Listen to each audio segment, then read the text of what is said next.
જય શ્રી કૃષ્ણ બધાને. ગણેશ ચતુર્થીની હાર્દિક શુભકામના. આજે છે ને ફરી પાછા દાદાના લાડવા કરવાના હતા. તેની છે ને ફૂલ બધી છે ને તૈયારી કરી લીધી હતી. પછી તો લાડવા પણ થઈ ગયા હતા તૈયાર ને વાળવાના જ બાકી હતા. ને આ વખતે મેં પણ છે ને એક બે લાડવામાં સિક્કા નાખ્યા, કેમ કે ઘરે નાના હતા ને ત્યારે ચોથું પર લાડવા બનાવે ને તો છે ને મને સિક્કા નાખતા 1 થી 2, અને પછી યાદ રાખીએ બાજુમાં બેસીએ લાડવા વાળે ને ત્યારે કે ક્યાં લાડવામાં સિક્કા નાખે છે, શું છે વાપરવા થાય ને એમ. હું કામ સિક્કા નાખવામાં આવી તો હજી મને ખબર નથી ને તમને કોઈને ખબર હોય ને તો કમેન્ટ કરીને જરૂર કહેજો. એ પછી તો ગણપતિ દાદાની પૂજા કરવાની હતી, પણ મારી આગળ જે ઓલા ગણપતિ આવે ને આપણે સિંદૂર કેમ સડાવીને કરીએ એ કાંઈ હતા નહીં. સાદા જે આપણે આર્ટિફિશિયલ આવે ને ડેકોરેશન માટેના એ ગણપતિ હતા. જો કે ગણપતિ દાદા ગમે તેઓ ખાલી ભાવનાના નથી કહેતા ભૂખા છે એવી રીતે તો નાનકડી એવી છે ને પૂજા કરી લીધી.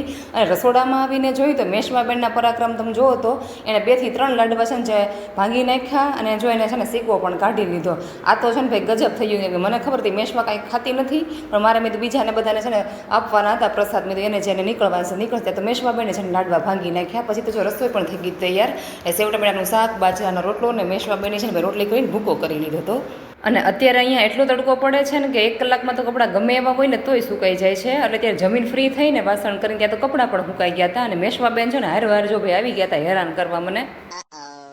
એ પછી તો મેશમાબેન માટે એમેઝોનમાંથી મંગાવેલું એક પાર્સલ પણ આવી ગયું હતું. આ પાર્સલમાં બીજું કાંઈ નહોતું કે મેશમાબેન માટે છે ને ભાઈ હિમાલયનો પાવડર હતો.